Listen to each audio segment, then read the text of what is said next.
السلام علیکم ناظرین کرام، شروع کرتی ہوں اللہ تعالیٰ کے بابرکت نام سے جو بڑا مہربان اور نہایت رحم والا ہے۔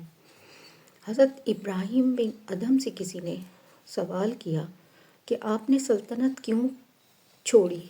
فرمایا، ایک دن آئینہ لیے ہوئے میں تخت شاہی پر بیٹھا تھا تو اس وقت خیال آیا کہ نہ تو میرے پاس طویل سفر کے لیے زیادہ راہ ہے اور نہ کوئی حجت اور دلیل، جبکہ میری آخری منزل قبر ہے۔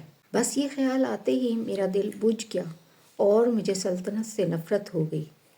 لوگوں نے پھر سوال کیا، خراساں کو خیر باد کیوں کہا؟ فرمایا کہ روزانہ لوگ مزاج پرسی کو آنے لگے تھے۔ پھر پوچھا، آپ نے نکاح کیوں نہیں کیا؟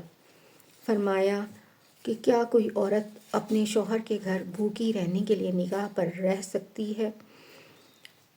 میرا بس چلے تو میں اپنے آپ ہی کو طلاق دے دوں، پھر بھلا ان حالات میں کس طرح میں کسی عورت کے ساتھ وابستگی میں فریب دے سکتا ہوں؟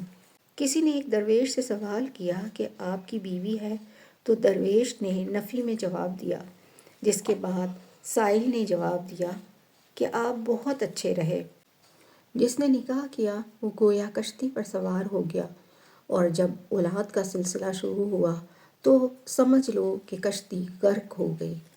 کسی درویش سے آپ کے سامنے دوسرے درویش کا شکوہ کیا تو فرمایا، تو نے مفت میں خریدی ہوئی درویشی بے سود اختیار کی۔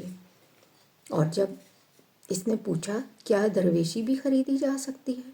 فرمایا، یقیناً، کیونکہ میں نے سلطنت بلخ کے بدلے میں درویشی خریدی اور بہت ارزاں خریدی، کیونکہ درویشی سلطنت کے مقابلے میں بہت بے بہا شے ہے۔